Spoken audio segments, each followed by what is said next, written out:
Jalpaiguri circuit bench সংলগ্ন রাস্তার জমি দখল বাসিন্দাদের সরে যেতে 7 দিন সময় দিয়েছে প্রশাসন। 27টি পরিবারকে অন্যত্র সরে যাওয়ার নির্দেশ। জলপাইগুড়ির পাহাড়পুর পঞ্চায়েত এলাকার ঘটনা। 6 মাস আগেই বাসিন্দাদের সরে যাওয়ার নির্দেশ প্রশাসনের। কাজ না হওয়ায় পুলিশকে নিয়ে এলাকায় ভিডিও। ঠিক আছে, আপনারা এতক্ষণ ধরে বললেন, অনেক কথা বললেন, আমাদের কথা যে কদিন টাইম চাচ্ছেন বলুন, আমি বিচার করছি। হ্যাঁ, বিচার করে আমরা টাইম বলুন। আপনারা গিয়ে বলেছেন যে আমরা কোথায় যাবো এই 6 মাসের মধ্যে? না, যাইনি একবার কোনদিনও যাচ্ছে ওনারা হুট করে আসে বললেন 7 দিনের টাইম দিচ্ছি, তোমরা উঠে যাও। 7 দিনের মধ্যে আমরা কোথায় যাবো? আমাদের তো সরকার থেকে কিছু হেল্প করার দরকার ছিল। টাকা পয়সা বা জমি জায়গা প্রশাসন থেকে নোটিশ দিছে? হ্যাঁ, নোটিশ দিছিল। এখন আমরা নোটিশ দিছি, আমরা নোটিশের জন্য জায়গা জমি এখন আমরা গরিব মানুষ চেষ্টাও করছি, কিন্তু টাকা পয়সার অভাবে আমরা করতে পারি না। ভিডিও সাহেব বলছে 7 দিনে ভাঙিয়ে দেওয়া বাড়ি ঘর। এটা কি সমস্যা? এই আমার এতটা খরচাগুলো বাড়ি ঘর, আমরা তো আমাদের নিজের জায়গায় বাড়ি করে আসি। আমরা তো জানি না যে কোথায় ভেস কোথায় রেকর্ড। কাগজ দেখালাম যে ওইটা তো ভিতরেই পড়ে গেছে। 6 নম্বর নিয়ে নিচ্ছে বাড়িটা এখানে রয়ে নাই, কিন্তু আমরা যে জায়গা এটা কে দিছে? জায়গাটা দীর্ঘদিনের জায়গা, এটা আজকের না। এটা আমরা যাব কোথায়? কোথায় যাব? আমাদের জায়গা দেখা দাও।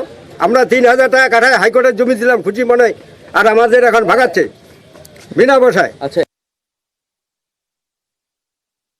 এখানে আমাদের জেলা শাসক মহাশয়কে হাইকোর্ট থেকে বলা যেভাবে নির্দেশ দেওয়া হয়েছে সেইভাবে উনি আমাকে নির্দেশ দিয়েছেন যে এখানকার মানুষদের সঙ্গে কথা বলে এখানকার মানুষদেরকে এখান থেকে জায়গাটা খালি করানোর জন্য।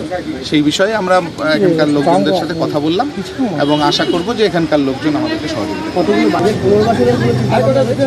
সেগুলো নিয়ে ডিএম ম্যাডামের সঙ্গে আপনারা কথা বলুন, উনি বলতে পারবেন।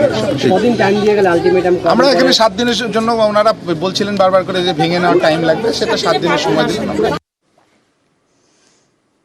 রং যা ছিল রং যা হলো, দুটো ছবি আপনাদের দেখাবো। তার মাঝে যেটা হয়েছিল তা হলো বিতর্ক। সেই বিতর্কেই পঞ্চায়েতের রং বদল। ছবি দেখছেন আপনারা। মালদায় বিজেপি পরিচালিত ভাবুক পঞ্চায়েত, তার রং বদল হয়ে গিয়েছে। 1 সপ্তাহ আগে রং ছিল গেরুয়া, যে ছবি আপনাদের দেখাচ্ছি। মাঝে যে বললাম বিতর্ক, সেই বিতর্কের জেরে পঞ্চায়েত ভবনের গেরুয়া রং বদল হয়ে গেল। রং বদল নিয়ে এই মুহূর্তে জোর তরজা। আপনারা দুটো ছবি দেখতে পাচ্ছেন, আগে কি ছিল, পরে কি হলো। ভাবুক গ্রাম পঞ্চায়েতে আমরা কাজ করছিলাম, করার পরে একটা গেরুয়া কালার হয়ে গেছিল হঠাৎ। হওয়ার পরে আজকে থেকে আবার শুরুয়াত করেছি আমরা। আমাদের প্রধান সাহেব বললেন যে এটা কালারটাকে চেঞ্জ করে এটা সাদা কালার আর ব্লু বিট দিয়ে কালারটা করতে। তা আজকে আমরা প্রথম শুরুয়াত করেছি। এই 7-8 দিনের মধ্যে মাথায় কালারটা চেঞ্জ হলো। সবাইকে নিয়ে বসে আলোচনা করে নিয়ে টিএমসি বিজেপি সবাই মিলে বসে নিয়ে আলোচনা করেছিলাম। আলোচনা করে রংটা করেছিলাম। এখন রংটা করে নেওয়ার পরে জেলা থেকে চাপ দিয়ে দিয়েছে, টিএমসি রাজনীতি করছে, এটা প্রশাসনের চাপ আছে। আমাদের সাদা রং করা হচ্ছে এখন বর্তমান। ভাবুক অঞ্চলের প্রধান, বিজেপি প্রধান, তিনি এটাকে নিজেদের দলীয় পার্টি অফিস মনে করে নিজের ইচ্ছা মতো নীল সাদা রংটাকে চেঞ্জ করে সরকারি টাকা খরচ করে গেরুয়া রং করে নিজের পার্টি অফিসে পরিণত করার চেষ্টা করেছিল।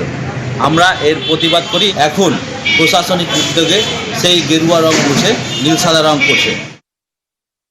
অ্যাকচুয়ালি এটা ভুলবশত কালারটা হয়ে গেছিল, কারো গাফিলতি না, এগুলো মিস্ত্রি ভুলবশত এটা রংটা করে দিয়েছে। সরকারি যে নির্দেশনামা রয়েছে সেই অনুযায়ী আমরা এটাকে রূপান্তরিত করছি।